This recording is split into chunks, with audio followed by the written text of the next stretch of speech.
أعوذ بالله من الشيطان الرجيم بسم الله الرحمن الرحيم الحمد لله رب العالمين والصلاة والسلام على محمد وآله الطاهرين. My dear brothers and sisters, Assalamu alaikum. If you remember in previous days, we mentioned that being hopeful is one of the most important elements in our life, being hopeful in Allah subhanahu wa ta'ala and His mercy. And on the other hand, we mentioned that in contrast to being hopeful, we have two positions, being hopeless and being fearful of Allah subhanahu wa ta'ala. The second one, being fearful, we need it because being hopeful and being fearful of Allah subhanahu wa ta'ala are just like two wings that we can fly with them. But the first one, being hopeless, is one of the great sins that someone can commit, being hopeless in Allah subhanahu wa ta'ala and His mercy. In next phrases of Dua al-Iftitah, we can find some sign and some points that shows us that we have to be hopeful in Allah subhanahu wa ta'ala. Which phrases do I mean?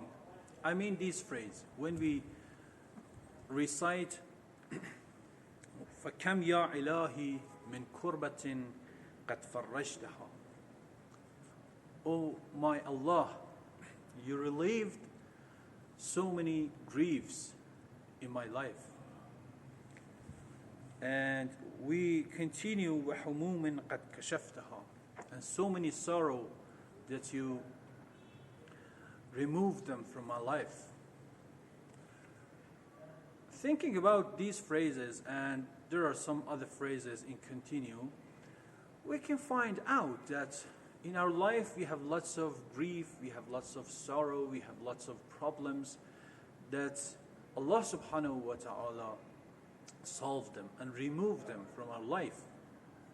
What does it mean? It means that Allah subhanahu wa ta'ala cares about us. Allah subhanahu wa ta'ala pays attention about His servants, His creatures.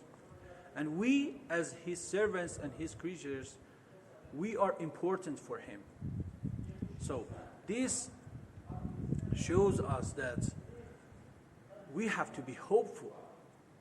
As Allah subhanahu wa ta'ala resolve our problems, as Allah subhanahu wa ta'ala relieved our griefs in our life in the past, so we have this hope that Allah subhanahu wa ta'ala in the rest of our life, which we are going to live up to our end, we are hopeful that Allah subhanahu wa ta'ala care about that and pay attention to that.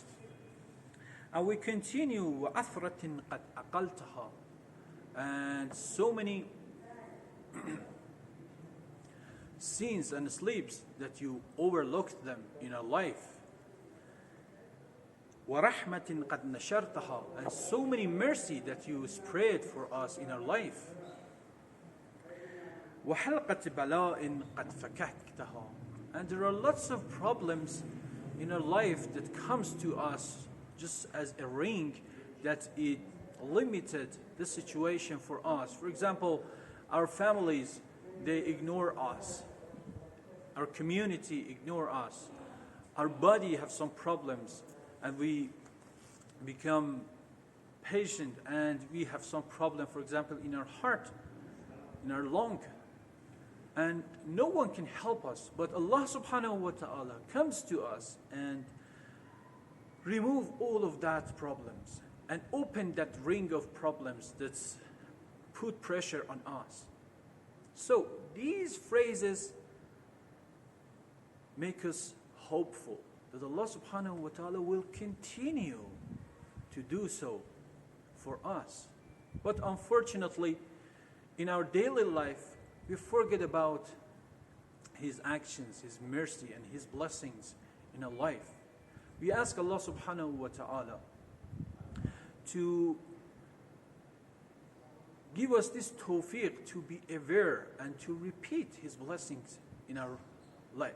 Another point that I want to mention is the amount of our dua and requests from Allah subhanahu wa ta'ala goes back and originated in our amount of hope in Allah subhanahu wa ta'ala. When we are hopeful, as much as we can ask Him more and more.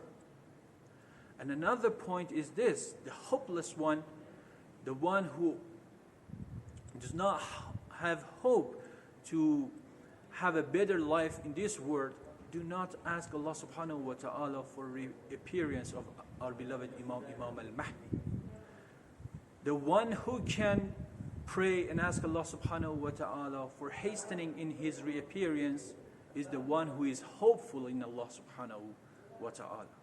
We ask Allah subhanahu wa ta'ala to give us this tawfiq to be hopeful in Allah subhanahu wa ta'ala. Thank you so much for your listening. Assalamu alaikum wa rahmatullahi wa barakatuh.